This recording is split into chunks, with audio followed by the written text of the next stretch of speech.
Welcome to the WalterFootball.com podcast. This is episode 346. We're doing our week 9 NFL picks against the spread for the 2021 NFL season.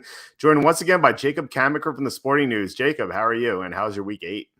I'm doing great. My week 8 was a weird one. I went 9-6 with my picks, so you'd think it would be pretty good. But some of the higher unit picks that I ended up with, like our Colts Titans pick there, was a very tilting loss. And a couple other ones didn't quite hit. I thought the Chiefs would be much better than they were against the Giants, and they were just a complete dumpster fire the whole night on offense. Missed on a couple of the bigger ones, but also that was my first winning week in terms of picks in a while. So I will take it. Ended up in the green with money too. So not bad, but you feel like it could have been better, especially if the Colts had just not completely imploded. Yeah, I can't believe how that unfolded. When they were up 14-0, I got a congratulatory email from a reader. He's like, "This is a great call on this pick," and I expected some hatred from him afterward, like a couple hours later. But he actually replied to that same email saying, "I still like the pick. Keep up the good work." But so that was nice at least. But yeah, it was so brutal watching Carson Wentz throw those 2 interceptions. Like I kind of get that one in the end zone because he's trying to avoid a safety. Although he held on to the ball too long. But that other one in overtime was so bad because he had Jonathan Taylor wide open for like a 20-yard gain. Could have moved the ball to midfield. And yet he threw the ball into triple coverage for some reason. It was just brutal. That just ended the game. I was with you on the Chiefs. I don't know what is going on with that team. We'll discuss them later. And then I really like the Bears, and they looked great for a while. They were winning for most of the game. It was 16-9 in the third quarter, and then they just imploded. And it just fell apart. So had some good calls, had some bad calls, especially with the Colts, unfortunately. But, we're going to try to rebound in week 9. So let's get to the games. Before we do, please hit like, subscribe, comment below, share this video, and visit the link in the description for the merch store. That helps us out a lot. If you're watching this video, I'm wearing a shirt that says Jerks of the Week. So you can be a jerk of the week by buying a shirt at the merch store. All right. So speaking of the Colts, they play on Thursday night here, and these two teams really hurt us in different ways last week. First of all, the Colts, they were responsible for that big loss, and the Jets knocked a lot of people out of the survivor pools, including both of us. So we have the Jets and the Colts naturally on Thursday night. This line opened up Colts minus 10.5. It's still minus 10.5. So who do you like in this game? Yeah, I'm on the Colts here. I don't have any units on this yet. I'll bet this game because it's a standalone Thursday, but I'm waiting to see if I'm going to end up on the Colts or the Jets here. I mean, if you look at the Colts roster, they're the better team. They've got the better, players overall. I don't think their injury report is that bad. I was looking at the practice report today. They have 4 players listed. Quentin Nelson's one of them, but he was limited. So they didn't even practice today. It's just an estimation. So I think that they're poised to bounce back under Frank Reich here, but Carson Wentz has just made some critical mistakes lately, as you referenced. I agree with you entirely. The interception in the end zone, I understand why that happened, because if he takes the safety there, they probably lose automatically because they have to punt the ball back to Tennessee. But it was still an ugly looking play, and one where it's just like, you got to make the decision quicker, man. You got to be more accurate. You got to, read the field well. And he's just not quite doing that. He's kind of been up and down in that aspect. So I think he should do well against the Jets, but I just, as a 10.5 point favorite, I don't want to bet on that. But at the same time, I don't want to bet on Mike White repeating whatever the hell he did against the Bengals, because I watched that. I'm sitting here being like, all right, well, I said the Bengals were definitely going to win this game. And now I was like, Mike White would not do anything on offense. And he put up 400 passing yards, something that Joe Flacco has never done. So why did they even trade for him? They scored 34 points despite being dead last in the league and 13.3 points per game before last week. So, I mean, maybe Mike White's just some magical guy who's going to come out of nowhere and be productive. Obviously, we only have the 1 game sample size, so I'm just a little worried about that, or him getting a backdoor cover. But I think Frank Reich, with some tape on him, will figure out a way to slow him down. And the Colts, I'm not sure about their motivation in this game. I think they should be motivated to win, but they're coming off a crushing overtime loss, an emotional loss, and they're on a short week. So I'm kind of like, not loving that. But at the same time, do I really expect the Jets to react well to beating the number 1 seed in the AFC? Probably not. So I don't want to bet this game right now. Tentatively on the Colts, but you could pretty easily convince me to go with the Jets. Well, maybe the stat will convince you. Although I'm not planning on betting this game right now, depending on what we see in the injury report. But like you said, it's not as bad as may have sounded like when the Colts lost a bunch of players last week. So the stat is Thursday night teams playing after an overtime game where the opponent did not play a Thursday night game. They didn't play an overtime game in the last week. Those teams are 3-24 against the spread on Thursday night, coming off those overtimes. So it kind of makes sense. Like, I'm not a trend guy, but the teams are exhausted. They're playing on 3 days of rest anyway, and now they're coming off such a tiring game against the Titans. Like, it's going to be tough for the Colts to get up for this game because they put everything they had into that Tennessee game. Like, outside of Wentz, like, they played pretty well. Like, they tried their hardest, and now they're big favorites. I don't really see them bringing like 100% effort to this game. With the Jets, I was so surprised by Mike White. So like my routine on every Sunday is like I watch Red Zone like everyone else, but like after the games are over, I'll go to NFL.com and watch everything on Game Pass, like the abbreviated version where you can watch a game in like 30 minutes. So I watched all of Mike White's throws, and I was so impressed with him. Like, usually, like, when these backup quarterbacks come in, like, they'll win a game, like, kind of remember, like, Nick Mullins. They'll have some good throws. They'll have some nice moments. You feel good for them, and then they'll struggle afterward. But I thought Mike White was so good. Like, he was so accurate on almost all of his throws. Now, granted, he didn't, like, go down the field that often, but, I mean, every pass of his was right on the money. So, I feel like that'll continue again. Like, maybe you're right about Frank Reich having tape on him, but it's only 3 days of preparation. Like, you won't be able to study like normally, like you would on a normal week. So I think that could benefit the Jets. So, yeah, I don't know. I don't know what to make of this game. Like, I feel like the Colts are in a bad spot because they're coming off an overtime, and the Jets, like, they could easily come back to earth. Like, Mike White could implode in this game very easily. But then again, based on how he played, I think he'll do well. So I don't know. I think I'm going to side with the Jets, but right now I'm not going to bet on this game. I've tentatively switched over to the Jets because of that one stat. 3-24 is ridiculous. So I'm going to be on the Jets. I'm probably not going to end up betting this. I'll find some other way to bet this game, like some point total thing or something. But yeah, I think if the Colts number here had come in lower than 10.5, I would be, more into it. But the fact that this is the same spread as the Bengals had last week kind of just scares me off too, because like, I get it. New York was the home team last week, I think. So obviously that means the Bengals are better because the Jets are getting a little home field advantage. But I don't know. 10.5 on the Colts right now is not something I want to bet just because Wentz could have a couple pick sixes for all we know. Like, I know the Jets aren't that great, but it's just, like you said, not a good spot. So I'll flop to the Jets. Hopefully I won't be flip-flopping on every pick here, but let's start an agreement as we usually do. Sounds good. The advanced spread on this game, by the way, was Colts -14. So theoretically, we're getting a lot of value with the Colts. But then again, I think that spread was based on Mike White being terrible, which he was not. Like, he looked like a good quarterback. Now maybe he takes a step backward. That could definitely happen. But he's definitely not Davis Mills. Like, we know that for sure. So that 14 was wrong. Maybe this 10.5 is wrong too. Like, maybe the spread should be like 12.5 or 13. But I'm still going to be on the Jets, like I said. MH Sports asks, is Zach Wilson a bust? I don't think you could say that yet. I mean, there's no big sample size. A lot of quarterback struggles, rookies, and then they get going. Look at like Troy Aikman's rookie year. Like, he lost almost every game. He threw a ton of interceptions. Peyton Manning threw a ton of interceptions his rookie year. Like, these guys will get better. And like, Zach Wilson has a ton of upside. So you can't call him a bust yet. He has looked like it though. And like, Mike White has looked a lot better than Wilson, but you can't call him a bust yet. Yeah, I agree. I don't like watching Zach Wilson play right now, but 2 years from now, we might be like, oh, he took a Josh Allen path. Like, he was not good early, and it just took him time, and then he ascended. So let's wait until at least after the second year before fully assessing that. Yeah. Josh Allen's another good call. Like he really struggled in his rookie year, and then he got better and better. All right, let's move on to the Sunday games. We have a thriller here: the Texans at the Dolphins. Dolphins open up -7. They're down to 6.5. Looks like some sharp money coming in on Houston.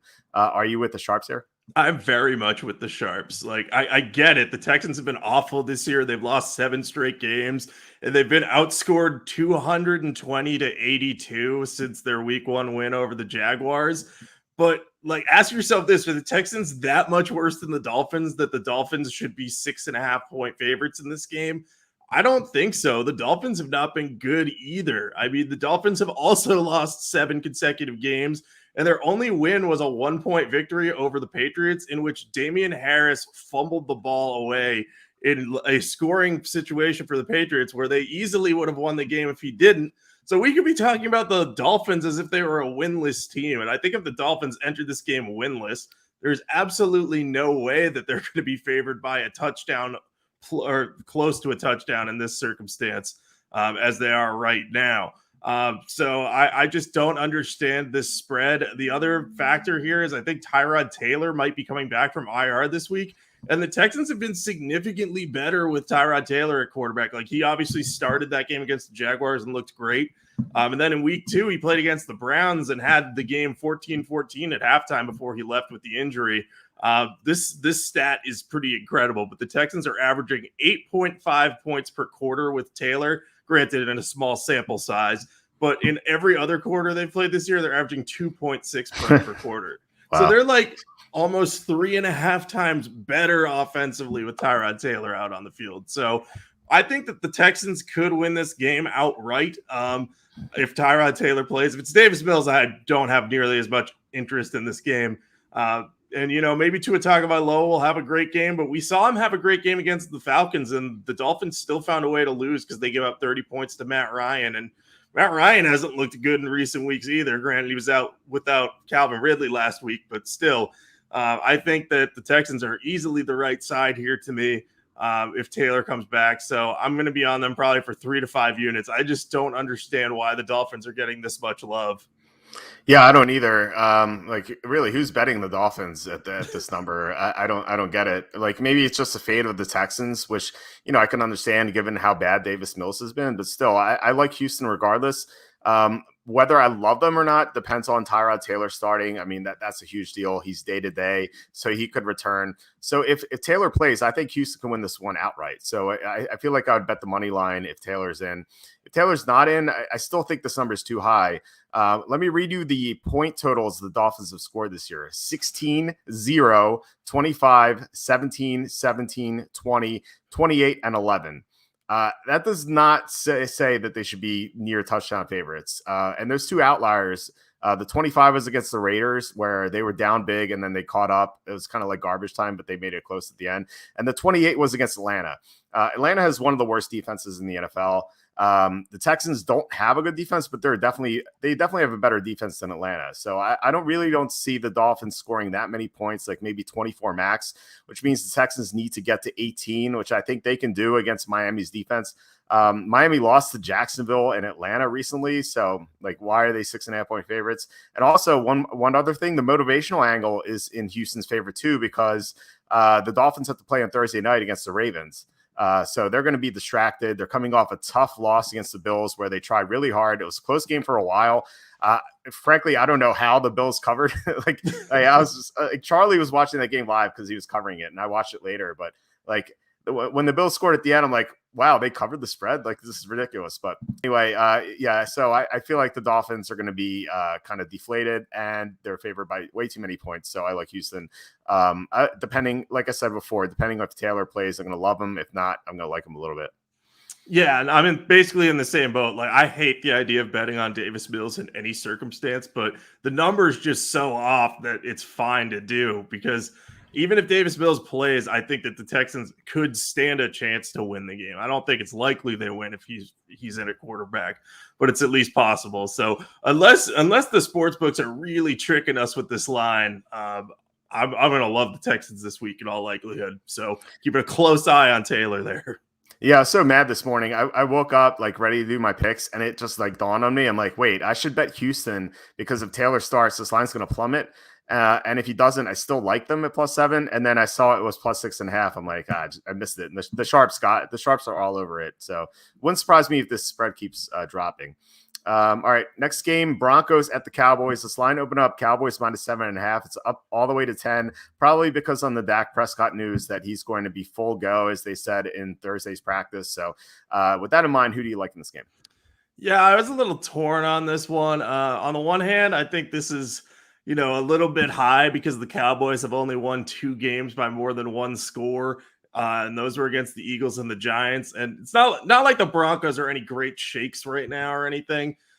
They're missing a bunch of linebackers on defense and just traded Von Miller. But covering a double-digit spread is a little bit difficult there. And I know Tyron Smith was banged up last game. So if he's off the field and Dak Prescott does return, I'll actually have some concerns because Prescott has not been good when Tyron Smith's been out of the lineup. I know they have much better tackle depth now, but because he's dealing with a calf injury, I would be worried if Smith is out just because maybe Denver can rattle him a bit in the pocket and just make him uncomfortable and keep him from scoring too much to cover this 10-point spread. But at the same time, the Broncos could be completely demoralized after the Von Miller trade. Like that could just be like, hey, we're giving up on the season. We traded our best defensive player for the future. And Denver might be looking at itself, be like, but we're 4-4. Like we had a chance at the wild card. And like, maybe they didn't really, but the players always think that they have a chance. So, the motivational angle's not quite there for Denver. But also I have some concerns about Dallas. I think for now I'm going to end up on the Cowboys at -10 just because I think that motivational angle for the Broncos is just not good. Like you don't trade your best player and then come out and like win a game. And this isn't like baseball where the Braves are in the World Series despite their best player being hurt midseason.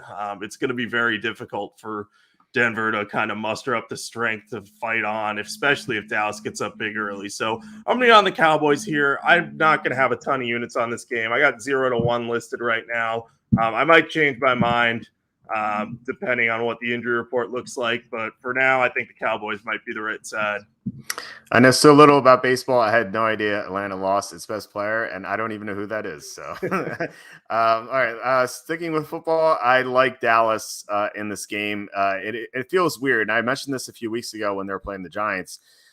Normally in past years, I would be all over the underdog because the Cowboys are perennially overrated. Their defense hasn't been good for a long time. And they have like great skill position players. They're kind of like Atlanta, like where all their offensive players, but they never covered the spreads as big favorites because, they just didn't have the defense. That's changed this year. The defense is a lot better. Dak Prescott's coming back. Their offensive line is healthy. Tyron Smith is hurt, but they have Lyle Collins ready to take over. So I feel like the Cowboys are definitely the right side here. I think that, it kind of stinks that we lost our line value. As I said, the spread opened 7.5. The Sharps bet this all the way up to 10. So we don't have good line value of 10, but I still think it's the right side. Denver is missing its 2 outside linebackers, the Von Miller gone. They're missing the 2 inside linebackers. So this is kind of like a skeleton crew defense. And, what you're saying about the Cowboys not blowing out too many teams this year is legit. But if you look at their schedule, they played a lot of tough opponents outside of the Eagles and the Giants, as you mentioned. Like off the top of my head, like they played the Buccaneers this year. They played the Chargers. They played the Patriots. Vikings are a decent team that they played without their starting quarterback, and they still won. So I think, I'm pretty sure this is the 3rd easiest opponent they've had all year. And I think the Broncos without Von Miller and all their injuries, they're pretty close to the Eagles and Giants. So I feel like this is kind of like a blowout spot for Dallas. I feel like the Cowboys should be able to win this one easily. Yeah, I can definitely see it. And if Prescott comes back to practice and like looks fully healthy, I'll probably be more into this game. I just have anytime a quarterback tries to play hurt, I tend to get a little just like, a little nervous about it. Cause we've seen with Baker Mayfield, like it's not even his throwing shoulder hurt and the Browns are having some trouble there. So, I just am a little worried about that, but I do think that they're the right side. Like the Broncos have a great secondary, but their front 7 is a mess right now. And yeah, losing Von Miller. Someone tweeted WTF, one of the players, can't remember who it was. But one of the Broncos was like, couldn't believe what had happened. And they were shopping like Kareem Jackson and Kyle Fuller were on the trade market too. So, those veteran guys might check out a little bit now if they're not feeling like they're a part of this team long term. So, yeah, Cowboys look like the right side here. So you're saying our Broncos Super Bowl tickets are not going to cash? Kind of, unfortunately, kind of depressing. That kind of went away when Aaron Rodgers wasn't going there. But they started 3-0, and I was like, I was looking at it. I'm like, well, maybe, but apparently not. It's kind of weird that they're selling after a win. Although it was not the most convincing win. I mean, they need 2 blocked field goals to basically win the game. So, yeah, Denver's not a good team. Maybe they'll get Aaron Rodgers next offseason, but we'll see. The next game is Vikings at the Ravens. Line open up -5.5. It's still -5.5. There's a ton of public action on the Ravens. So, are you with the public here? I am, but I don't want to bet this game. And I also want to address the fact Finkman said, would Jacob dare bet against cover machine Teddy B? I know I hate betting against Teddy. He covers so much more than he doesn't, but this is not a good spot. So if I'm wrong, I'll just praise Teddy more. But anyway, circling back to this Ravens game, John Harbaugh is usually pretty good off a bye. I think he's 9-5 off of them during his career, 9-6 if you include the postseason bye he had. When the Ravens were the 1 seed against, I think, the Titans, if I'm remembering correctly. But I don't think this spot's that great for the Ravens. They're also playing on Thursday Night Football. So they have like 2 games, like very quick out of a bye week, which is a little bizarre. So they'll be well rested for them. But like they've got to be like double preparing for this. And I know that the Vikings are easily the harder opponent, but you're going to be a little bit distracted looking ahead. I know the Vikings haven't played particularly well. The drive at the end of the first half against the Cowboys when nobody called a timeout and Kirk Cousins was like, yeah, Mike Zimmer always calls the timeouts. And I'm like, but you probably should have overruled him in that circumstance. And I get it. Mike Zimmer's like super micromanaging with his timeouts, but like, the fact that no one on offense had the wherewithal to be like, all right, we can't get lined up. Let's call a timeout. Like that was horrible to watch, but they have good offensive weapons. Their defense is playing better lately. They lost Danielle Hunter, which is unfortunate, but they still have enough playmakers on that defense to slow down Baltimore, I would think. If not, they can keep pace with them if Kirk Cousins can find Justin Jefferson and Adam Thielen. The Cowboys did a good job of clamping down on that passing attack. I don't know if the Ravens will do the same. I don't know if they're going to be able to get the same type of pass rush pressure. But I still think the Ravens hypothetically should cover here. I'm not going to bet on it, though, because, one, I don't like games that are hugely publicly backed, and number 2, I could see this easily being one of those games where the Vikings start out quicker because the Ravens are slow coming off a bye, and then the Ravens come back and win it. So I'm not huge on this, but I'm on the Ravens tentatively. It seems like such a trap line, doesn't it? Like it's only 5.5. It feels like the sportsbooks want everyone to bet the Ravens. And that's what they're doing, and the line hasn't moved at all. And I think a couple of reasons for that. Like one, you addressed that the Ravens have a look ahead to the Dolphins.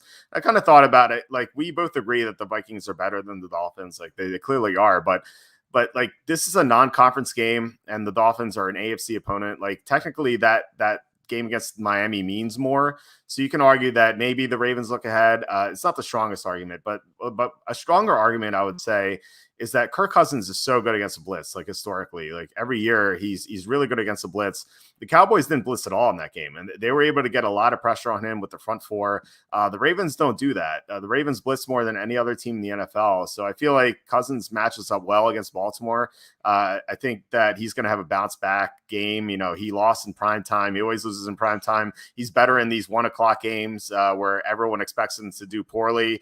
And like coming off the bad game, like can you like it wouldn't surprise me at all if like Cousins throws for 300 yards and 3 touchdowns in this game, and this is like a field goal game either way, and like Baltimore escapes with a victory. So under normal circumstances, I would like the Vikings a lot given this matchup. But as you brought up, the Ravens are coming off a bye. Not only that, they were embarrassed in their previous game against Cincinnati. So like it's kind of a double whammy there. I feel like they're like normally maybe if they're coming off a win before the bye, I could see them being flat here. But coming off a loss, I think they're going to be more prepared. So it's a tough game either way. I'm going to go with the Vikings. So this is our first disagreement. But it's not like I don't have strong conviction here. Like I don't know if I'm going to bet this game. If I do, it's going to be for a small amount. Yeah, and we're in the same boat here, basically. Like neither of us is that confident. So this is one of those disagreements that's almost an agreement. We're just like a tiny bit apart. So because I could see your case for the Vikings here. Like I don't love the Ravens in this spot. It does feel like a trap. Like when I first saw this, I was like, oh, I kind of want to bet this heavily. And then I thought about it. I'm like, wait a minute. What if that Dolphins game is like more in the Ravens' head than you think? So who knows? We'll see what happens here. But yeah, this is one of my least favorite ones on the slate just because it feels like a trap. Yeah, it really does. This next one I have a stronger opinion on, so I hope we're on the same side. Patriots at the Panthers. This line opened up Patriots -3. It's up to 4. There's a ton of money coming in on New England. So who do you like in this game? Yeah, so I penciled in the Panthers here. These are my two hometown teams because I lived in Charlotte for a good 6 months one time.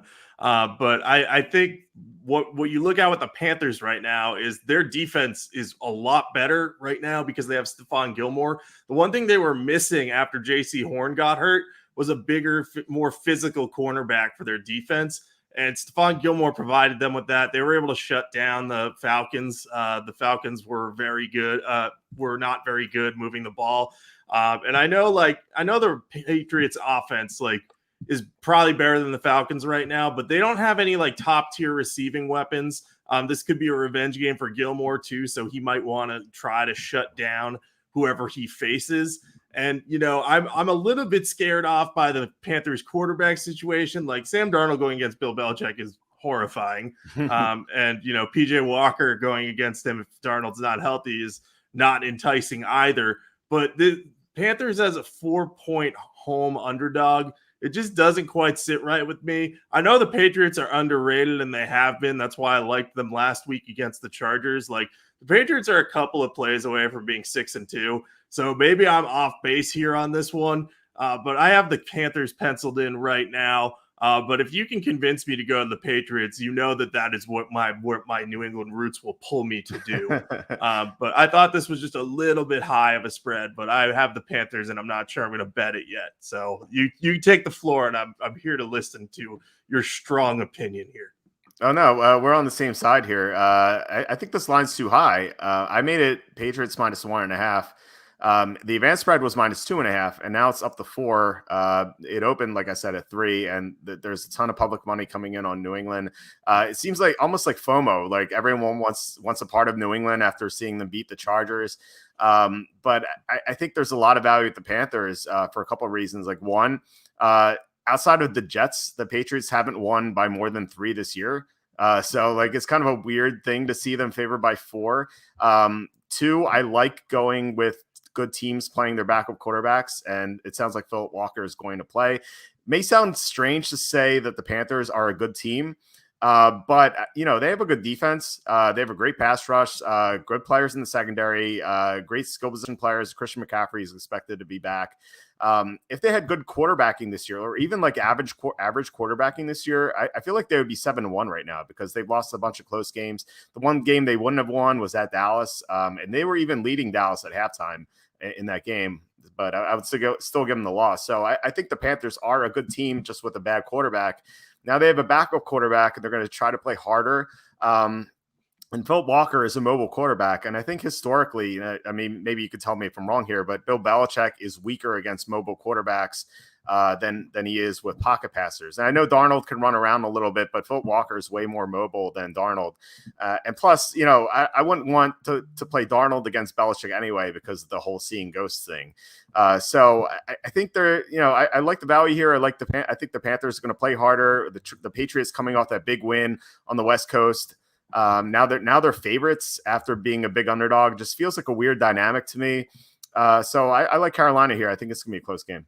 Full disclosure, I had 1 to 2 units written for this, and then I panicked because I hate picking against the Patriots. But yeah, I think you're on the right side here, and you're right. Bill Belichick is historically, especially recent seasons, not been as good against mobile quarterbacks. Like we saw Lamar Jackson have a lot of success against him the last couple of years. Not saying Philip Walker is anything close to Lamar Jackson or anything, but if Matt Rule can dial up some RPOs, and Walker doesn't have a ton of non-XFL tape on him at the NFL level, so it'll be tough for Belichick to kind of do what he does and get a big read on what they're going to be planning. So I think the Panthers could win this one. I think it's more likely the Patriots end up winning, but again, Panthers have decent home field advantage. And like you said, the Patriots have beaten no teams except the Jets by more than 3 points. So I think this is going to be another field goal game. If the Patriots win, they're going to have to move the ball methodically. I think the Panthers defense could give Mac Jones a little bit of trouble. Maybe not for the whole game, but at least for part of it. So yeah, I'll be on the Panthers with you here. I'll be sticking there and just hoping that the Patriots pull out a win, but we get the cover. I'll be trying to middle this one, basically. Yeah, outside of the Giants game and the Cowboys game, the Panthers they haven't lost by more than 3. I guess they lost by 6 to the Vikings in overtime, but that went to overtime, so it was a tie after regulation. So most of their games have been close. So I feel like this is going to be a close game, and it goes with the Patriots not winning by more than 3 against an opponent not named the Jets. Like they even only beat Houston by 3 on the road. So I feel like everything points to this game being close. And yeah, Belichick's unfamiliarity with Walker, like you said, there's not a lot of tape on him, and he's not a young quarterback either. I mean, he's 26, so maybe like slightly young, but he's not like one of these rookie quarterbacks who's going to be confused against him. I think this mobility is going to help a lot. All right, moving on. Bills at the Jaguars. Sign open up. Bills minus 14. It's up to 14.5. Tons of money in Buffalo, as you might expect. So who do you like in this game? Yeah, my analysis here is very, very, very brief. I don't want to pick the Jaguars, so I'm going to pick the Bills. It's that simple. I know the Bills came out sluggish against the Dolphins. They were coming off a bye, so maybe they were just getting getting back into rhythm and everything, and they eventually earned a cover at the end. I don't think there's going to be a ton of motivation for them against the Jaguars. I can't think of any reason there would be, but they're playing the Jets next week, and I know that's a divisional rivalry, but it's not like the Jets have been good lately, so I think Buffalo could win this game like 56-0, possibly. So because Urban Meyer came out of a bye week and got shut out by the Seahawks, I'm pretty sure. No, they got a touchdown. Until the end, yeah. They got a touchdown. Then they did not go for 2, despite that. It was nonsense. I can't get inside of his head at all. But yeah, I have no faith in the Jaguars under Urban Meyer, so I'm going to be on the Bills. One thing I'm worried about, every player that has appeared on the Manning brothers Manning cast for Monday Night Football, every current NFL player that's appeared, their team has lost the next week. Josh Allen was on last week, so we got a little bit of a concern there that the Bills might lose. That would be the only reason I would take the Jaguars. I thought about that. I remember Stafford being on there, and then they lost to the Cardinals. It's the Manning curse, I guess. That not going for 2 was like is a little surprising at the time. But like when they didn't go for 2, I'm like, okay, they're waving the white flag, like they know they're not going to win. There was 2 minutes left in that game, so I thought, okay, Urban Meyer knows he's not going to win. He's just happy with the touchdown. But then they go for the onside kick. What are you doing? It doesn't make any sense. Using Carlos Hyde on the first drive before James Robinson got hurt didn't make any sense either. This Jaguar team is so frustrating to watch. I'm glad I didn't pick them last week. I had Seattle. I didn't bet Seattle. But I watched that game and I imagined picking the Jaguars, and I thought I'd lose my mind right now if I picked them, even for no units. They just do all this dumb stuff all the time. They drop passes. There's a miscommunication. Lawrence's interception was a miscommunication. They'll fumble the ball. They'll have a holding penalty. Everything goes wrong for them on almost all the time. And we've seen Trevor Lawrence struggle against these great defensive minded coaches, like Lovie Smith in week 1. Then he had Vic Fangio, and now he has Sean McDermott. I feel like McDermott's going to create some tough situations for this rookie quarterback.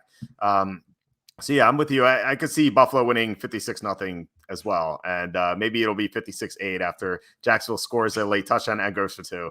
But yeah, I think Buffalo is definitely the right side, despite all the public money. Yeah, and it's a number that I don't love to bet, but I'm comfortable enough fading Urban Meyer at this point. Like, the only time that he's delivered on anything this year was that Dolphins game, and the Dolphins were so banged up in that game that I wish you and I both said it. If it wasn't a London game, we would have switched our pick. Yeah, that was frustrating too, because I remember being like half asleep and like looking at the injury report and seeing Miami's 2 cornerbacks out plus Parker out. Like, I regret that. Chris Fluke asking, does Urban Meyer have a Rich Kotite tattoo? For anyone who doesn't know, Rich Kotite famously once didn't go for 2 in an obvious situation in a much closer game, and then when the reporters asked him afterward, Coach, why didn't you go for 2? He said, my go for 2 chart got wet, so he just didn't know whether to go for 2 or not.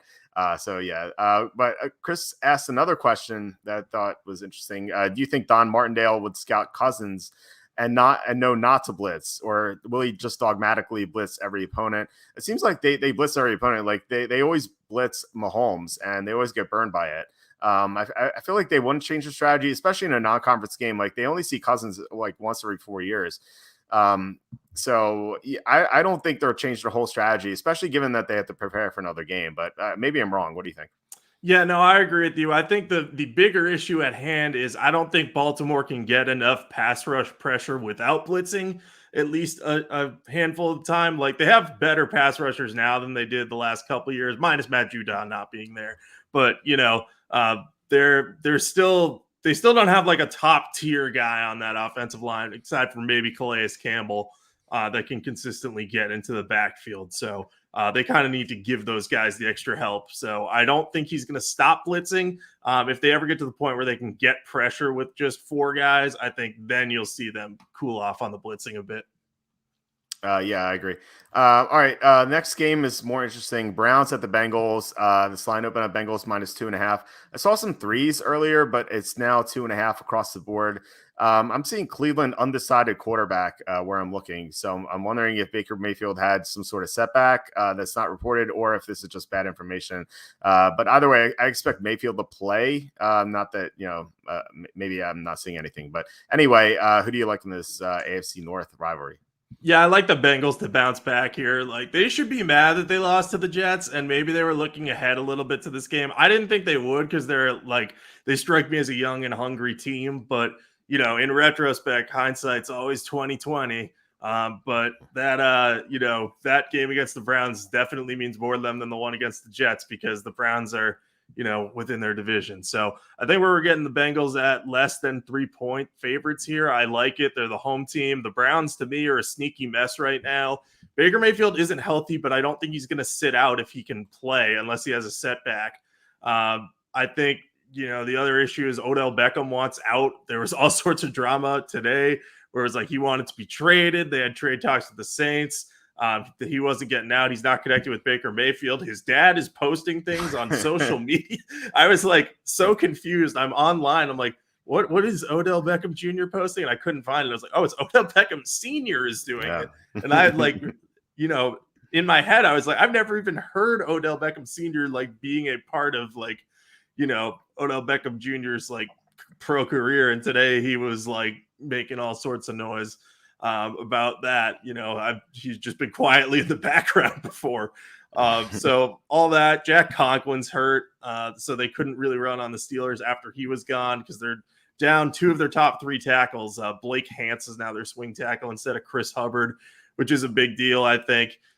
So I think the Bengals will stand a better chance of slowing down the run, especially if Baker Mayfield's not fully healthy, because even though it's not his throwing shoulder, it's still going to impact him, because he's going to want to not get hit and have to throw the ball quicker. So I think that this is a good spot for the Bengals. I'm going to be on them -2.5 for 1 to 2 units. If Case Keenum plays, I'll probably reassess, see if the line moves, because I think he's healthier at this point. So I think that would help the Browns. But I don't know how much the line would move. But anyway, for now, I'm on Cincinnati for 1 to 2 units. Yeah, I'm with you on this one. Cincinnati's just healthier than the Browns are. You mentioned Jack Conklin. Once they lost him against the Steelers, it seemed like their offense had trouble moving the ball until late when Jarvis Landry either dropped passes or fumbled. So the Cleveland offense was out of sorts. So if they don't have Conklin again, I think they're going to struggle, especially given that Baker Mayfield didn't look 100%. Now maybe he's going to be healthier. We don't know that. Like it's tough to determine how healthy a quarterback's going to be coming off this injury. But he's probably not going to be 100%. So there's that. On the other side of the ball, the Browns were missing Denzel Ward last week, so not having him against Jamar Chase just seems like trouble. And yeah, I think Cincinnati's going to bounce back. I feel like they didn't expect Mike White to have this dominant performance. If Mike White was as bad as we thought he would be, like Davis Mills type bad, the Bengals would have won the game. They were up 11, I think, they were up 11 late in the fourth quarter, and then the Jets scored a touchdown. Then there was that weird interception, and then the Jets scored another touchdown. So even like given how well Mike White played, the Bengals are still in position to cover that large spread last week. So they're still a good team. I feel like they're going to bounce back. I think they have a better chance of bouncing back than the Browns, given the Browns' injuries. But like you said, if Case Keenum plays and the Bengals, I feel like that spread would rise to like 5.5, 6 or something like that. If that's the case, then I would like Cleveland as a value play, assuming their injury report's not too bad. Yeah, and I might like move that to a no bet in that scenario because I'd still like Cincinnati, but I wouldn't want to bet it. But I could see myself switching to Cleveland there too. What'd you think of that nice lowering the helmet contact at the end of the Cincinnati game to kind of blow our chances at surviving in Survivor? That was a pretty terrible call. Yeah, it was so bad. I'm so tired of these lowering the helmet. It's like, especially when the player who's like, not penalized, if he lowers his helmet first, and that's the reason why there's the helmet. Like it's so frustrating. I wish like you could challenge those, but I get why you can't. Like it's a judgment call.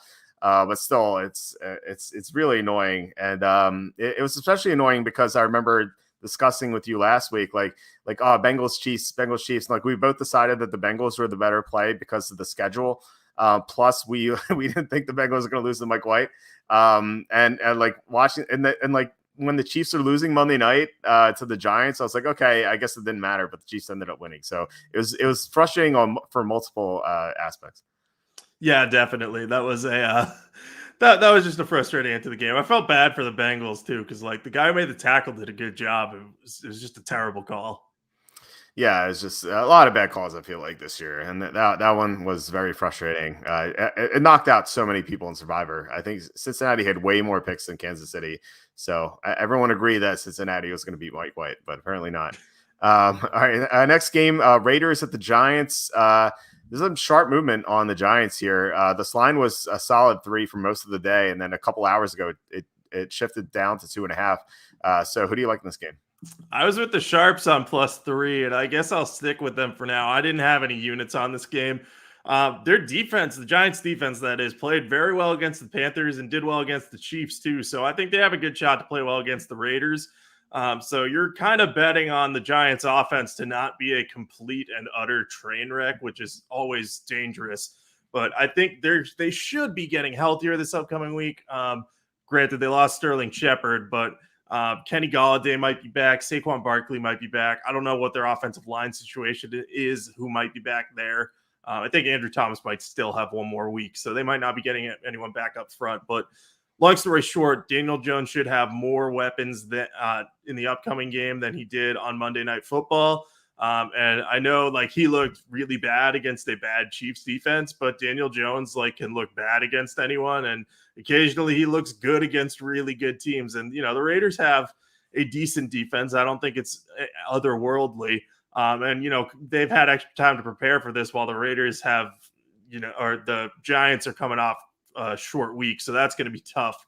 But at the same time, we don't know like how Rich Bisaccia is going to prepare off the bye, how it compares to what John Gruden would do. And they're now dealing with the distraction because Henry Ruggs was involved in either a DUI or DWI car accident that killed someone today.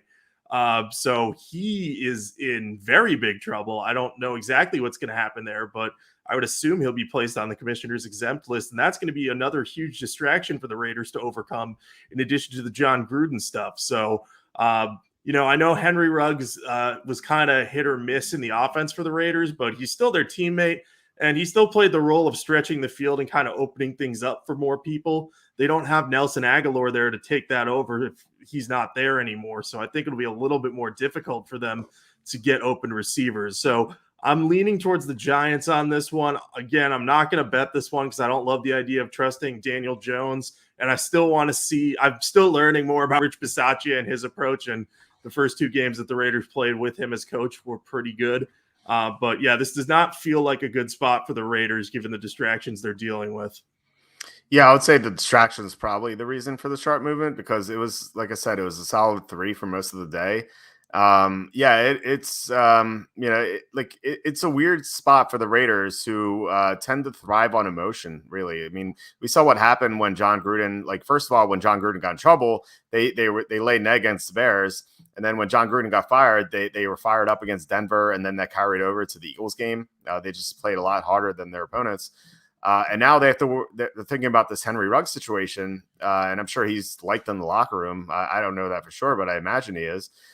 So they've lost the guy, and someone died. Like, it's just a horrible situation.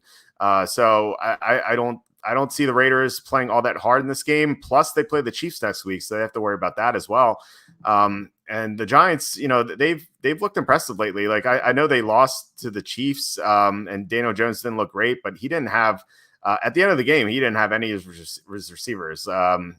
Sterling Shepard got hurt in the second quarter, then Kadarius Toney in the third quarter, so he didn't have anyone at the end of the game.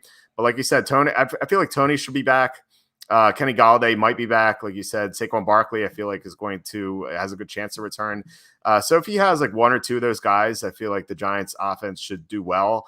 They should do well enough, and they hung around with the Chiefs. They clobbered the Panthers the week before. They're not that bad of a team, and the Raiders, I think, have gotten a ton of acclaim for destroying the Eagles and the Broncos, but neither of those teams are good. So I feel like the spread's off. Given the Ruggs situation, and if the Giants get players back, I feel like the Giants. You could argue that the Giants should be favored. So I like the Giants here, but not a crazy amount. I like them a lot more like you did, a +3, but not at +2.5. Yeah, +2.5. There's just enough risk that this comes down to a field goal at the end. And Daniel Carlson's a good kicker, so could easily see him making it to cover there. Yeah, I feel like the Giants are the right side, and I feel pretty bad about the whole Ruggs situation. I hope everything, it's obviously not going to be okay, but we'll just have to see what happens there and how the Raiders respond. But I agree. They're a very emotional team, so I could see that taking a toll on them. Yeah, for sure. All right, let's move on to the early games. The Falcons at the Saints. The line opened up Saints -5.5. It's up to 6. I guess this line movement might be based on some Taysom Hill news that we don't have yet. Like, maybe there's a good chance that he'll be back. Jameis Winston obviously out for the year. So if it's not Taysom Hill, it'll be Trevor Siemian again. So with that in mind, who do you like in this game? Yeah, I'm probably going to be on the Saints no matter what here. I think they're a pretty good team. They're proving to be now that they're fully healthy, or they're mostly fully healthy. Obviously, Jameis Winston isn't, but they've gotten some players back. Marcus Davenport, Quan Alexander in recent weeks to bolster that defense, and their offensive line is fully healthy. The Falcons defense has not played well at all this year. They're, as we've mentioned earlier, one of the worst teams in the league. Matt Ryan is now without Calvin Ridley. That could be long-term. It could be the rest of the season. We don't know what's going on there. So best wishes to Calvin Ridley as he deals with some mental health issues. But they're just shorthanded on pass catching weapons. You got Kyle Pitts, who's a rookie, and then Russell Gage and a bunch of guys, including my fellow UMass classmate, Tajay Sharp over there now.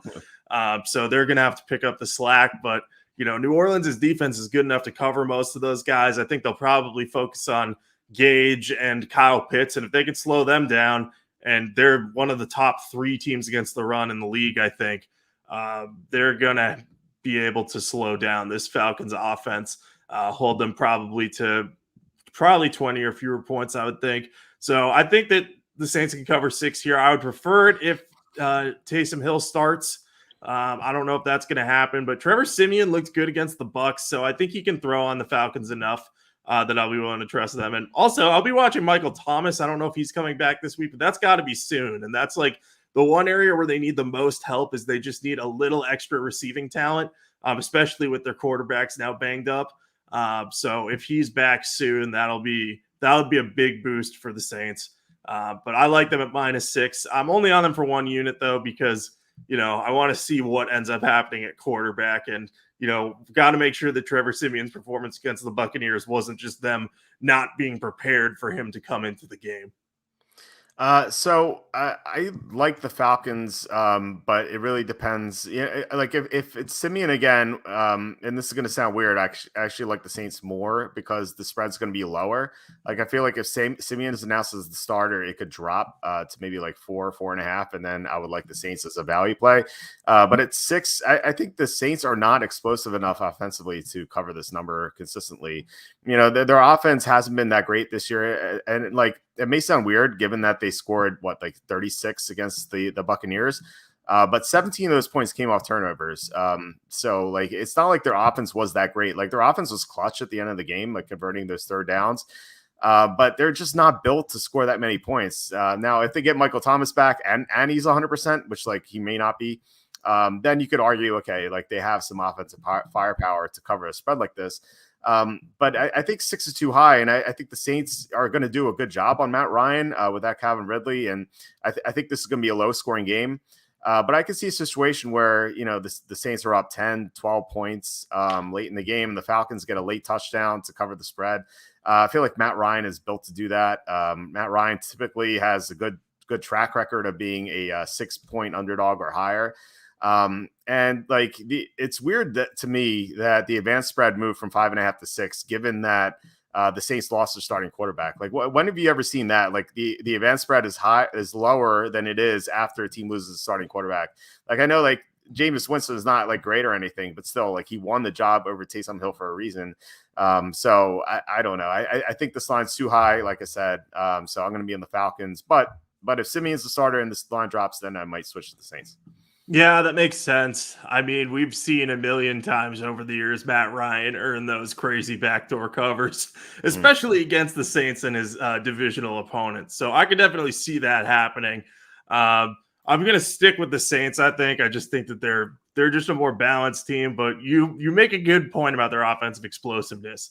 And it is weird that the line moved in favor of the Saints. I think what that tells me is like, the people betting this game were like, all right, Jameis Winston at quarterback didn't matter at all. Like no matter which of their options they plugged in, they'd be fine with it. Or at least if it's him or Taysom Hill, it's going to be roughly the same. Yeah, it's so weird that it moved up, Yeah. and it's an overreaction, I think, to the Buccaneers win. It was a great win. I don't think Tampa played at 100%, though. I feel like maybe I'm wrong here, but I think that if Tampa and New Orleans played again next week, I feel like the Buccaneers would destroy them. Like, because I think the Buccaneers were kind of like they took that game for granted. Brady was sloppy, like unusually sloppy. Like he'd play a lot better in the rematch. And the Saints play with so much emotion in front of that home crowd. They're home underdogs. I think on a neutral field, the Buccaneers would easily beat the Saints in the rematch. But maybe I'm wrong. Yeah, I can see it. Okay. Moving on to the late afternoon games. Before we do, please hit like, subscribe, comment below, share this video. All that would help us out a lot. This next game is Chargers at the Eagles. This line has moved a lot. It opened Chargers -3. It's down to 1. There's so much sharp money on the Eagles. The 5th week in a row, there's a ton of sharp money on the Eagles. The pros just love this Philadelphia team. I don't know why, but they do. So who do you like in this game? Yeah, I'm actually with the Sharps here. I don't like this Eagles team that much, but I think they're actually a good matchup for the Chargers here. The Eagles just ran the ball down the Lions' throat en route to victory. They used Boston Scott and Jordan Howard to score 4 rushing touchdowns. Like, I get that it's the Lions, but I mean, it's impressive that they were able to do that. Their offensive line's healthier. They have 3 good running back options. Jordan Howard's a good short yardage guy. Kenneth Gainwell, in addition to Boston Scott, those 3 guys are good. And, Jalen Hurts can run the ball too. And the Chargers give up a ton of rushing yards per game. They give up almost 160, which is the most in the NFL. They're kind of an undersized run defense. So I'm kind of worried about how they're going to do against the Eagles running game. I just think that the Eagles might be able to run the ball down the Chargers' throat like they did to the Lions a bit. And yeah, Justin Herbert and company are going to keep this close. He's going to be able to throw better on the Eagles than he did on the Patriots. And I can see the Chargers emerging with the win here. But I just think that this Eagles team, and I've been terrible at predicting the Eagles, so I could be completely wrong here. But I think that they're kind of like a very poor man's version of the Ravens here. And we saw the Ravens just, at least on offense, we saw the Ravens just run like crazy all over the Chargers. So I think they're going to be able to play a possession game, kind of just do what the Ravens did on that side of the ball. Defensively, it's a different story. The Eagles defense is not nearly as good as that of the Ravens, but I think the Eagles could win this game. So I'm going to take them as the underdog here. Would have been a lot more appealing at +3, but at +1, I like them enough to consider them for a unit or two. But if you're in on the Chargers here, please feel free to tell me why, because I am fine with them as well, but I need someone to like just explain it to me. Yeah, I'm on the Chargers. I don't understand why the Sharps love the Eagles so much. Now they've gotten the cover. I think this all started in that Panthers game. Remember that line got bet down from like 5-3. The Eagles won outright, but they needed a block punt to get there. So I feel like that was kind of lucky. The Sharps are all over the Eagles against the Buccaneers. Remember that was a 28-7 game. Like the Eagles got that lucky cover. They had the 2-point conversion that tilted my dad greatly. The Sharps are all over the Eagles against the Raiders. The Raiders obliterated the Eagles. It wasn't even close. And then the Sharps are all over the Eagles against the Lions last week. And I feel like I think that the game like warped so many like everyone's perceptions of the Eagles. I think because like people saw the Lions compete well against the Rams, and I think they like everyone assumed, like I got so many messages saying like, oh, the Lions are a great home dog bet this week. And I'm like, really? The Lions? Like they're awful. And yet the Eagles covered, and they did so convincingly. Like they destroyed the Lions. And I think that everyone expects like that to continue. Like I just don't get why. Like every good team the Eagles have played this year has beaten them. The exception being Carolina. And as I said, there was that block punt. Like I said, the Eagles have been competitive. They weren't competitive against Dallas, and that Dallas Chargers game, by the way, was even. They lost to the Niners. The Niners dominated the second half. They got killed against the Buccaneers before that late comeback, and then they got killed against the Raiders. By the way, the Chargers beat the Raiders on a Monday night. So I feel like this is just a different caliber of opponent for the Eagles. I think the Chargers are much better than the record says they are. People forget they started 4-1 pretty impressively. They've lost 2 in a row. I think they outplayed the Patriots last week, except for Justin Herbert. He imploded, but the Chargers averaged more yards per play in that game. It was just those 2 interceptions that gave the Patriots 10 points. Including the pick 6, which is a killer. And the Chargers are winning before that pick 6. So, all that said, like, I think the Chargers are a much better team. I'm loving this line value. The advanced spread was Chargers -3. Now it's -1 and still dropping. So, it's scary to go against the Sharps, but I like the Chargers. Yeah, you make a good case for them. And like, I've been kind of shaky on this. Like I looked at it at first, like, ooh, the Chargers -1 favored. Like that's not bad. But then the more research I do into the running game of the Eagles versus the Chargers run defense, the more I like it. So I'm going to stick with the Eagles here. I'll probably reassess later in the week. I did that with the Eagles-Lions game and forgot to tell everyone who watches this podcast. I think I only told you. I was like, I'm switching to the Eagles, and I forgot to tweet it because I was pretty busy on Saturday. But, that ended up being a good choice. So I don't know. I have to reassess the Eagles here, but I think the run game matchup's going to be good. But again, we're losing line value, so maybe there's a case to be made for the Chargers.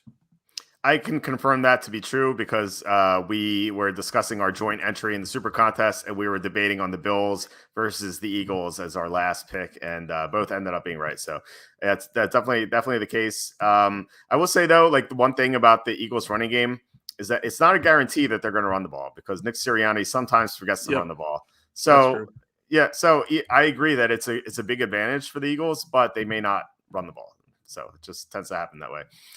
This next game's very interesting, I think. The Packers at the Chiefs. This line is a pick 'em. The advanced spread on this game was Chiefs -2.5. So we've had a ton of movement here. So given how bad the Chiefs have looked recently, I think everyone's betting Green Bay. I think like 95% of the actions on Green Bay. So are you with the public here? I am. And look, I get it. There's no line value here, but look, I think it's fair to say the Chiefs should be faded until they show some sort of punch and energy on either side of the ball. I mean, they've just been off the whole first half of the season. Their defense was terrible for a while, and now their offense has completely regressed. Patrick Mahomes basically admitted, like, they came into the year and were like, yeah, we expected to make the playoffs. We weren't expecting like this type of competition. It's almost like they forgot, like, hey, you're the AFC champions. Like, you didn't win the Super Bowl, but like you got a bullseye on your back, and all these teams are going to want to beat you. And if they can, it's going to raise their profile. And they're just not trying hard enough, in my opinion. And nothing that they've done has worked. Like their offense, Patrick Mahomes is under pressure, but they're basically playing against too deep a lot, and he just can't find the open receiver. And granted, Andy Reid found ways to get the open receiver at the end of the Giants game, but I mean, they struggled to move the ball on the Giants defense. I know the Giants defense is not bad, but I mean, they should score more than 20 points against the Giants. And the Packers defense has played well lately. They're coming off of extra rest while Andy Reid and company are on short rest. Matt LaFleur is the best coach against the spread since coming into the league in 2019. He's 29-15 against the spread. And I believe with extra time to rest, he's 7-4. Meanwhile, the Chiefs, since the start of the 2020 season, are just 10-17 against the spread. And they've been just terrible at covering. So, I mean, if I have to pick one team to win this game, I get it. The Chiefs could absolutely do it. And, like, eventually they're going to have a game that makes those that fade them look stupid. Like, it's going to be like, oh, we were doubting Patrick Mahomes. Like, why were we doing that? But he just doesn't look confident right now. So I don't want to trust the Chiefs. They don't have, like, teams are taking away Tyreek Hill and Travis Kelce, or at least one of them. And that's just making Patrick Mahomes' life difficult because he really only has those guys to throw to, and then a bunch of tertiary options kind of roaming around and seeing who can become that next guy. So I'm going to be on the Packers here. If this wasn't a rest disadvantage, I might be on the Chiefs, but I think the extra time LaFleur has had to prepare for this makes me want to be on the Packers. And I know that we've said before that the Packers are overrated, but I think this is going to be a big game for Aaron Rodgers. I think he's going to want to, like, this is his opportunity to play against Mahomes, who's struggling, and just say, like, hey, look at me. Like, I'm the best quarterback in the NFL, not that guy. Yeah, well, I mean, I do expect Rodgers to be pretty hyped up for this game. But, based on the public action on this game, based on what you said, and based on comments I've gotten on my Facebook wall when I posted this pick, I think I might be like the only person in the world who's going to be on the Chiefs at this point. It's like, man, I guess I'm a glutton for punishment, but I actually like the Chiefs a lot here. Like maybe I'm way wrong. And like everyone, I'm sure every person commenting will say I'm way wrong. But, the Chiefs has just gotten so unlucky this year. It's not like they've been bad. It's not like they haven't been able to move the ball. Like, they've actually moved the ball very well. It's just like they just self-destruct for stupid reasons, like deflections, like weird bounces, fumbles. Like, all this is just bad variance. And like I've never seen a team have this much bad variance for this long of a period. Like, granted, I mean, like sometimes like you'll see a team have like 3 or 4 bad weeks of this, but like not a whole half of a season. And it's just so weird, but I keep thinking to myself, like, it has to turn around at some point. And this feels like buying a stock at its lowest price. Like, the Chiefs are pick 'em at home, like, and like, based on the public action, they're effectively a home underdog. It's the first time in Mahomes' career that he's a home underdog in the NFL. So I love this value. I feel like even 3 weeks ago, this line might have been like -3.5, -4. Now it's a pick 'em. Yeah, I mean, like I said, I love the line value. And you mentioned the Packers being overrated. I think they're even more overrated after that Arizona game. Murray got hurt at the end. DeAndre Hopkins was barely playing. The Cardinals didn't have J.J. Watt anymore. The Cardinals are missing 3 offensive linemen. And I know the Packers didn't have Devontae Adams, but still, they almost lost that game. If AJ Green turns around, the Cardinals probably win, and the Packers aren't looking so great anymore. And the Packers, the week before, they got outplayed by Washington. The week before, they beat Chicago by 10, which maybe looked impressive at the time, but the Niners just beat Chicago by 11 in the same location. So I just don't think this Packers team is good enough to be effectively a road favorite in Kansas City. I feel like I think Mahomes is just going to bounce back. He's going to bounce back eventually. He's still the best quarterback in the NFL. And one comment I saw on my Facebook wall really stood out to me. Someone said, and I value this guy's opinion, but he said, I can't bet Kansas City. I just don't trust Mahomes. And I'm like, Mahomes is the best quarterback in the NFL still. I know he's having his issues. But if I had to start a franchise with one guy, it would still be Mahomes. So, the fact that like people aren't trusting Mahomes and 95% of the money is on Green Bay, that makes me want to bet Kansas City even more. Yeah, and the biggest problem with Mahomes is his numbers under pressure have been worse this year. He's completed only 41.3% of his passes under pressure and has just a 1-to-1 TD to interception ratio, 5 of each. In previous years, I believe it was I can't remember the numbers off the top of my head, but it was maybe closer to 2-to-1, if not a little bit better with TD INT rate. So part of the thing is he's not making like those big explosive plays because teams are designing their defense to kind of take those away. So I agree with you that Mahomes is still one of the better quarterbacks in the league. He hasn't played like it the last couple of weeks, but he's going to snap out of it eventually. I'm just not sure it's going to be this spot. I will believe it when I see it, and at some point it will happen. And this line value, you're definitely right. There is line value with the Chiefs, but I just can't bring myself to do it after what I saw on Monday night. Like we've talked about this before, teams that have shorter weeks, it's harder for them to make those adjustments. And I don't know if the Chiefs have to make tons and tons of adjustments, but they have to they have to fix some things between the penalties, the turnovers.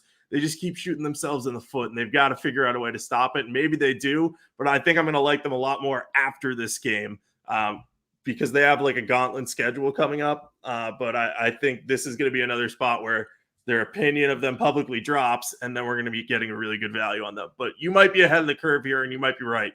This might be the stock at its lowest point, but I think there's still just a little dip coming.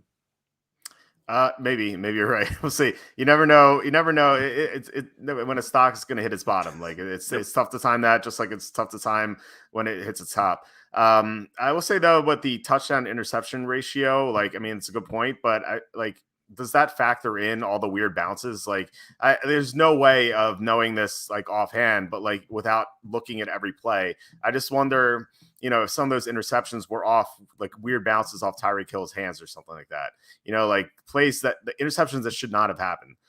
It's kind of like the inverse of Kenny's famous, like should be interceptions. Kenny, I'm sure if he's listening, maybe he'll do a should not be interception special from Mahomes, because I feel like his interception number is way higher than it should be. Yeah, and for further context, PFF has his bad throw percentage under pressure slightly higher than it's been. I think it was like maybe, I can't remember the specific numbers, but it was slightly higher, but it wasn't like a significant elevation or anything. Yeah, maybe he's just forcing it because like he's having all this bad luck and he's just frustrated. Like I can see that being the case. But yeah, either way, I think this is our biggest disagreement so far. But yeah, it's always healthy to have some disagreements. Last of the late afternoon slate, the Cardinals at the 49ers. This line opened up Cardinals -3. It's down to 2.5. Looks like a lot of sharp action on the Niners. So this is another case where the Sharps like the home dog. So are you with the Sharps in this game? I am with the Sharps on this one. And, normally this situation where Kyler Murray, we don't know if he's going to play in this game yet because he's a little bit dinged up. Normally, if he were to be out and Colt McCoy would come in, this line would shift. That might be on the Cardinals because, as we've said before, and we saw in action with the Cowboys on Sunday Night Football, good teams playing backup quarterbacks tend to be able to win, or at least have a chance to win and cover. But I think that the 49ers, they're positioned to take advantage of the Cardinals' biggest injury weaknesses. As you mentioned just a minute ago, J.J. Watt is now out for the season for them. Without him, they could not stop the run against the Packers at all. And that's one of the number one reasons that the Packers were able to win, that and AJ Green just going full disconnected Madden controller at the end of the game, just not moving and making me very angry about that. Because I just wanted the Cardinals to stay undefeated so we could get our 8-9 wins and just get out of here with the over-win total. But anyway, the Packers ran like crazy against them and used their short passing game. And the 49ers will be able to do that too. Elijah Mitchell has been great for them. He's been excellent all season. I had heard good buzz about him coming out of 49ers camp. I didn't expect him to be the lead back this early, but so long as he's healthy, I know he's dealing with a little bit of a rib injury. The 49ers should be able to run the ball on the Cardinals, and the 49ers should get healthier too. They were missing a bunch of defensive starters against the Bears, which is one of the reasons I think you ended up on them. And I think Trent Williams was he might have played last week. I can't remember, but yeah, he was like doubtful, but he played. Yeah, that was weird because I remember being like, oh, he's not going to play, and then I saw him on the field, and I was like, am I imagining this? And then I never checked again. But I think the 49ers are going to have a good chance to win this one. They just match up well against the Cardinals as currently constructed. And if Kyler Murray plays and he's hurt, we saw that last year. He's not nearly as effective because he can't run and he can't throw nearly as well just because he can't get any power, especially if it's a leg injury of sorts. I believe he's dealing with an ankle. So I like the 49ers at plus 2.5. I think they could win this one outright. They almost beat the Cardinals earlier in the season when the Cardinals were fully healthy. And that was with Trey Lance at quarterback. So Jimmy G played well against the Bears, so I think he could play well against the Cardinals here. Yeah, I mean, this is so frustrating because we bet the Cardinals to win the Super Bowl. We bet the Cardinals to go over the win total, and it feels like things are falling apart for the second year in a row for them. And for the second year in a row, it was an injury on Thursday night to a leg of Kyler Murray's. Yep. It's just like brutal. Like stop it with these Thursday night games, really. Like at some point, I feel like a coach has to rest these players. And given that the Cardinals were 7-0, like maybe you do that. It sounds crazy, but I don't. Maybe it's for the best because the Cardinals got so banged up in that game. Hopkins was in and out of the game. They're missing Watt already. They're missing 3 offensive linemen already, and then Murray got hurt at the end. Now we don't know how healthy Murray's going to be. Maybe he recovers. Maybe Hopkins recovers. But these are 2 question marks, and I feel like one of them's going to be banged up for this game at least. On all probability, and then they're still going to be missing Watt. They may still have 3 offensive linemen out. So this is just a tough spot against the 49ers team that's going to be looking for revenge. That game in Arizona earlier this year, the Niners lost by 10, but that was a very close game. If Trey Lance doesn't get tackled at the 1-yard line, it's a 3-point game. And the Niners didn't even have George Kittle. He's probably going to be back this week. So another reason to like the Niners. I thought they were so impressive last week against Chicago. I was on the Bears and I was frustrated that the Bears lost, but I still think the Niners are the right side. Every single possession they moved inside Chicago's 30. They didn't punt the whole game. They bogged down early. They kicked some field goals, but late in the game they turned those into touchdowns. As you said, Mitchell ran really well, and without Watt, Arizona's not going to be able to stop the run as well. I'm very concerned about our Cardinals Super Bowl bets. I still think they hit the over though. They're pretty close, but I think this Arizona team could be in a free fall. It saddens me to say it, but I think they're going to lose some games going forward. So I like the Niners a lot. Yeah, and I think for our Arizona bets, the best possible thing that could happen is, if Kyler Murray's banged up, they should just put him on IR for a few weeks. Like if it's going to heal in that amount of time, like. I get it. It's not fun to have to start Colt McCoy, especially in a tough division. But, if he can just squeeze out one win, like you can make the playoffs. And if Murray's fully healthy, I like their chances a lot better. But if he's dinged up, like he's so small and so reliant on running the ball to help generate offense or scramble around in the pocket in the backfield. So, yeah, I'm definitely worried about them. But if the over hits, it's okay because we got really good value on that Super Bowl ticket. That's true. I had the Cardinals in the Super Bowl. I had the Cardinals over 8.5. I had the Cardinals alternate line over 9.5, and I had the Cardinals to make the playoffs. So a lot riding on this, and I was not happy to see Murray get hurt. So hopefully they hang on. All right, let's go to the Sunday night game. Titans at the Rams. The line opened up -6.5, and upon the Von Miller news, this line moved up to -7.5. Also, Derrick Henry news. So we have 2 major storylines heading into this game. So who do you like here? Yeah, I love the Rams in this spot. I know that 7.5 is an ugly number, and I've been burned by it many times this year, especially. But they have a chance to win this one big. Derrick Henry's injury is going to play a huge role in this for the Titans. He accounted for 80% of Tennessee's rushing yards, and he had 219 carries this year. All other running backs that have played for Tennessee had 11 total. So, like, that's just insanity. And I know they signed Adrian Peterson, but like, how much can you expect of him coming into a team for the first time and, getting ready to back up Derrick Henry and start now? Like, he's not going to be Derrick Henry. He might still have some of the explosive AP in him that we're used to seeing, but I don't know. I'm just not expecting the Titans offense to be able to do enough. They've posted a 4-8 record in games where Henry doesn't run for at least 80 yards. That's since 2019. And I get it. Like, Henry's played in some of those games, but the whole point is, like, if he's not there and he's not producing enough for them, that offense gets off script and Ryan Tannehill's asked to do too much. I think that could be the case here because he's not going to get enough help from Adrian Peterson and Jeremy McNichols in this one. We don't know if Julio Jones is going to play, so it's going to be Ryan Tannehill and A.J. Brown against the Rams defense, which just added Von Miller. That is not an appealing thing to go into because A.J. Brown gets dinged up enough too between, leg injuries and Chipotle food poisoning. He's had all sorts of trouble. And, the Rams are also like really good against the run. They're 11th in the league. They allow just over 100 yards a game. So I think they're going to be able to slow down this offense.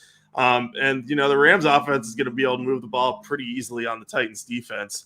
We've seen the Bills do that. I think that this is their like toughest game in a while too for the Rams. Like, they've just played the Texans and the Lions. So they're going to be kind of amped up for this Sunday night home game against a team that's a legitimate playoff contender, even without Derrick Henry.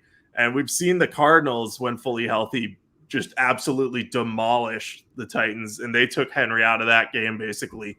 So I think the Rams could have a similar path. They could win this game by multiple touchdowns. So I'm going to be on the Rams for probably 3 units, maybe more. I'm confident in this. Again, I know it's an ugly number, but I just feel really good about the Rams here.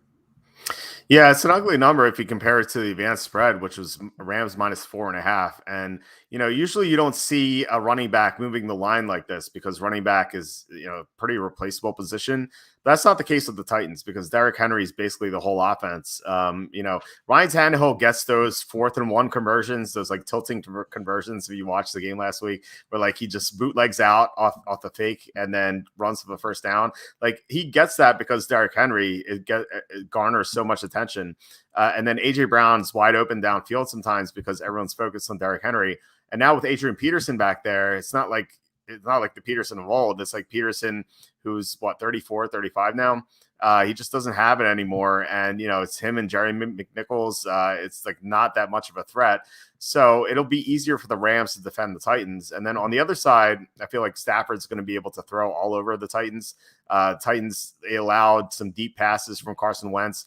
They drew some pass interferences. There should have been a pass interference in overtime. Still tilted about that. It feels like the Rams should be able to win this one easily. It sucks that we lost our line value, but I still think the Rams are going to win this by double digits. Yeah, I wish we had the line value too, but it's such a good spot. Like, I forget what the final score week 1 was. I think it was like something like 38-13. Like, I could envision that happening because it's going to take Tannehill time to adjust to not having Derrick Henry there and not having just a loaded box every time he's on the field. Like, that's not going to be easy for him. So yeah, I'm glad we're on the same page here because this was one of the ones that I looked at this week and I'm like, I don't care what the line is. I'm going to be betting the Rams. And I'm like, I don't love the number, but it's going to be okay. Yeah, sounds like it might be in our joint super contest entry. The Monday night game, Bears at the Steelers. This line opened up Steelers -6.5. It's still stuck at 6.5. So who do you like in this game? I wrote that I hate this game, I wrote that I'm betting on it anyway. I like the Bears here. Both of these teams, they have terrible offenses. The Steelers' offense is terrible because Ben Roethlisberger is so washed up at this point. Like, he has good weapons around him. but they just can't do anything. And then the Bears offense is terrible because of Matt Nagy and the fact that Justin Fields doesn't have any chemistry with his weapons because Matt Nagy spent the entire offseason being like, we're going to give Andy Dalton all of the first team reps. So, I mean, we saw Chicago's offense looked much better last week. Justin Fields was making plays out of the pocket. He ran for over 100 yards. He had that really nice 22-yard touchdown scramble where he looked as elusive as he did in college for the first time at the NFL level. And I'm like desperately afraid that Matt Nagy's going to get rid of that this week because he's going to be back and calling plays. He was not at the game last week as he was on the COVID list. So, okay, Davis Mills is not better than Big Ben, but I get the sentiment. But yeah, I think the line value favors the Bears here. The Steelers can't cover a 6.5 point spread against anyone. I don't think they've scored more than 20 points just once this season. That was against the Broncos. That was a surprising result. And I know the Steelers have found a way to win games lately, but it's always ugly. It's always with defense. So I could see this game being like 13-10 or 13-7 or something horrible like that. Like it's going to be like the fact this is Monday Night Football is just devastating to all of us who want a good game. But yeah, I think the Bears have to be the play because like what happens if Pittsburgh scores 10 points? That means Chicago has to either score 0 or 3 points. That's the only way to cover. And it's possible Pittsburgh could get 10. So I'm on the Bears for 1-2 units. I'm very upset that I have to watch this game and care about it. But yeah, it's got to be the Bears. Yeah, I feel like a lot of people are going to feel that way. I don't see this getting much viewership outside of Pittsburgh and Chicago. Yeah, I'm with you on the Bears. The Steelers just don't have an explosive offense. Kind of like what we were saying with the Saints, where they have to cover this large spread and their offense isn't good enough to get there. And it's the same spread as the Seahawks, like when they're playing the Seahawks with Geno Smith. Geno Smith took that game to overtime, so maybe Justin Fields will be able to do the same thing. The Steelers haven't won by more than 8 points against anyone this year. So I don't see why they suddenly would do that here. Now, maybe they get they get lucky with some turnovers. I feel like that's the only way they cover is if Justin Fields has a couple of pick sixes, a scoop and score, something like that. So maybe that's the way the Steelers cover. So like, I'm not really, I don't love the Bears for that reason. And Fields could implode against a great defense, but I think it's like more likely that the Steelers will be like up 13-6. Like in the fourth quarter and the Bears hit a field goal or get a late touchdown or something like that. And then like the Bears find a way to cover. So yeah, I'm with you on the Bears. The advanced spread was Steelers -5. So we're getting some line value with the Bears, which I'm a fan of. I wish this line were 7.